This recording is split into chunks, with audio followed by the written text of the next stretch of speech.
মহাবিশ্বের ধ্বংস হওয়ার সময় এসে গেছে। আসমান আর জমিন আর আগের মতো নেই, সবকিছু ভেঙে পড়ছে এক এক করে।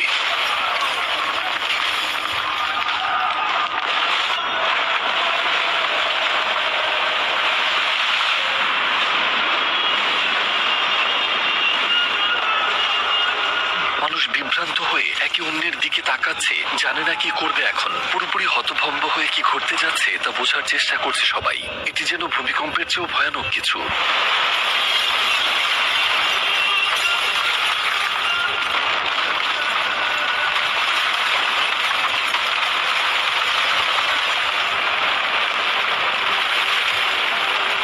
পর্বতসমূহ কাঁপছে, সমুদ্র ফুঁসে উঠেছে।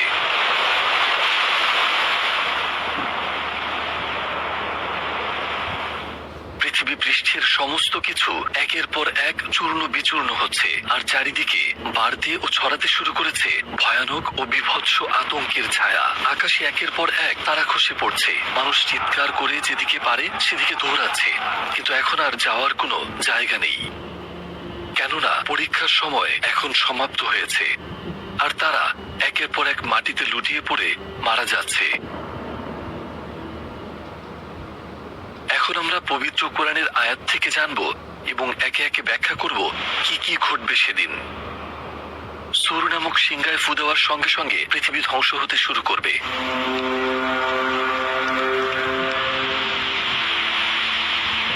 একবার যখন ফেরেশতা ইসরাফিল আলাইহিসসালাম এটিতে ফু দিয়ে দিবেন, এমন ধরনের বিপর্যয়কর ঘটনা ঘটবে যে পৃথিবী, তারকারাজি, এমনকি গ্যালাক্সি সমূহেরও অস্তিত্ব থাকবে না।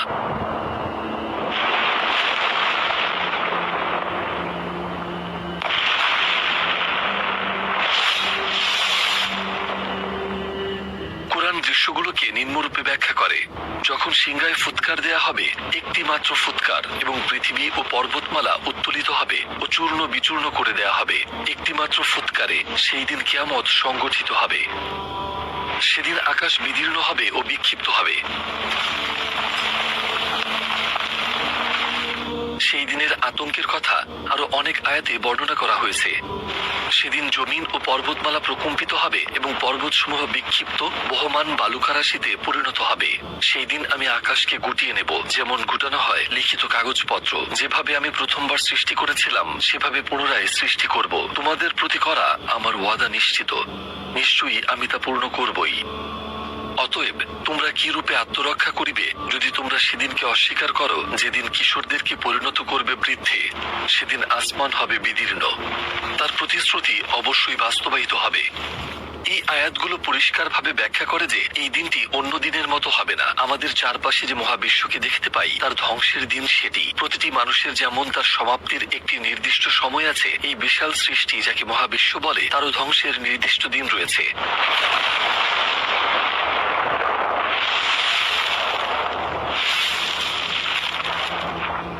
আরেকটি আয়াতে এই ঘটনাগুলো আমাদের জানায় যে এটি শেষ দিবস, যার বর্ণনা এভাবে দেয়া হয়েছে। যখন সূর্যকে গুটিয়ে নেওয়া হবে আর নক্ষত্ররাজি তাদের উজ্জ্বলতা হারিয়ে খসে পড়বে, আর পর্বতগুলোকে যখন সঞ্চালিত করা হবে, যখন পূর্ণগর্ভা উষ্ট্রীগুলো উপেক্ষিত হবে, আর যখন বন্য পশুগুলো একত্র করা হবে, যখন সমুদ্রকে উত্তাল করা হবে। সুতরাং না আকাশ আর না পৃথিবী নিজ নিজ অক্ষে টিকে থাকবে।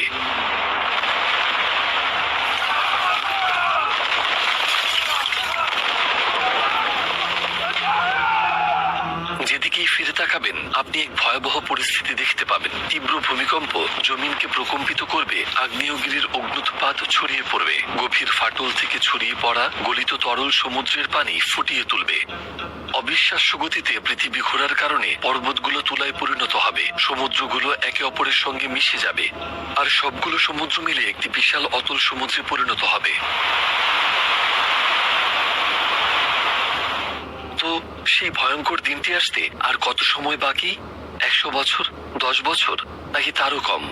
রাসূলুল্লাহ সাল্লাল্লাহু আলাইহি ওয়াসাল্লাম আমাদের জানিয়েছেন যে এই দিনটি আসার আগে অনেক নিদর্শন দেখা যাবে, কিছু ছোট আর কিছু বড় বড় নিদর্শন। এখন চলুন কিছু ছোট নিদর্শন এই বিষয়ে আলোচনা করা যাক, এরপর আমরা বড়গুলো নিয়ে কথা বলবো। আর সবশেষে আপনি সিদ্ধান্ত নেবেন সেই সময় কি কাছে না এখনো অনেক দূরে। প্রথম ছোট নিদর্শনটি হচ্ছে আমাদের নবী সাল্লাল্লাহু আলাইহি ওয়াসাল্লামের পৃথিবীতে আগমন।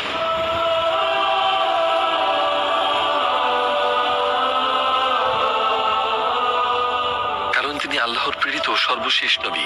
অনেকগুলো সূত্রে এটিকে প্রথম ছোট নিদর্শন হিসেবে বর্ণনা করা হয়।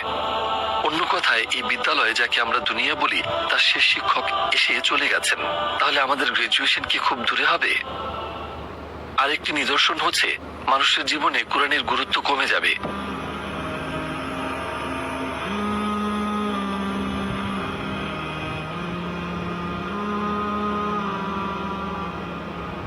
বাস্তবিকই আজ আমরা যখন চারদিকে তাকাই, আমরা পরিষ্কারভাবে দেখি সব দিকে তাই ঘটে চলেছে। অনেক মানুষ পার্থিব জগতে এত বেশি নিমগ্ন যে তারা কোরআনের একটি পৃষ্ঠা খুলতেও ভুলে যায়। আমি কাজ আর জীবন নিয়ে এত ব্যস্ত যে কোরআন পড়ার সময়ই পাই না। শেষবার এই কোরআন খুলে পড়েছি আমি সেই শৈশবে মক্তবে কোরআন শেখাকালীন। হয়তো আপনিও তাদেরই একজন। আরেকটি নিদর্শন হচ্ছে নামাজ পড়া উঠে যাবে। কত অল্প লোকে নামাজ পড়ে তা দেখার জন্য আপনার স্কুল কিংবা অফিসের আশেপাশে তাকিয়ে দেখুন। ভাইরা, আমি মসজিদে যাচ্ছি, আমার সাথে কেউ নামাজ পড়তে যাবে?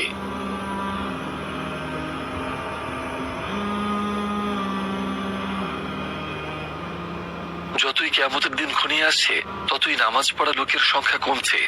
আরেকটি নিদর্শন হচ্ছে মসজিদগুলো অতিরিক্ত সুসজ্জিত হবে, কিন্তু নামাজ পড়াকে অবহেলা করা হবে।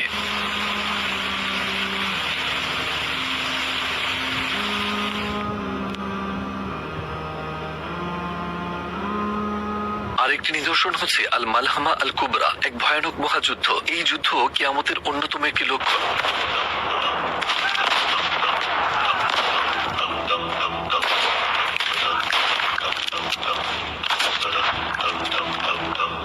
কোন যুদ্ধকে মালহামা বলা হয়েছে সে বিষয়ে স্কলারদের মাঝে নানান মত রয়েছে, বা ইতিমধ্যে এই যুদ্ধ হয়ে গেছে কিনা। আমরা যে বড় বড় যুদ্ধসমূহ দেখেছি গত 1 শতাব্দীতে, যেমন প্রথম এবং দ্বিতীয় বিশ্বযুদ্ধ, সেগুলো কিয়ামতের নিদর্শন হতে পারে। এখন বাকি ছোট নিদর্শনগুলো এক নজরে দেখা যাক। পৃথিবীর শেষ সময়ে এক আল্লাহই বিশ্বাসী মানুষের সংখ্যা এবং ইমানের ভিত্তিসমূহ ধীরে ধীরে দুর্বল হতে থাকবে। ইমান ও আকীদার বিষয়গুলোকে মানুষ আর গুরুত্ব দেবে না। সুদের ব্যবহার ছড়িয়ে পড়বে, ব্যবসায় সততা হারিয়ে যাবে। লোকেরা হালাল উপায়ে নাকি হারাম উপায়ে টাকা উপার্জন করছে সেটি নিয়ে মাথা ঘামাবে না। ব্যভিচার ও অ্যালকোহলের মতো বড় পাপ সর্বত্র বেশি বেশি ছড়িয়ে পড়বে। বিভিন্ন নামে বিভিন্ন ধরনের অ্যালকোহল ছড়িয়ে পড়বে। এর মধ্যে কিছু অংশকে হালাল ভাবা হবে। অভদ্রতা এবং খোলামেলা পোশাক সব জায়গায় দেখা যাবে। লোকদের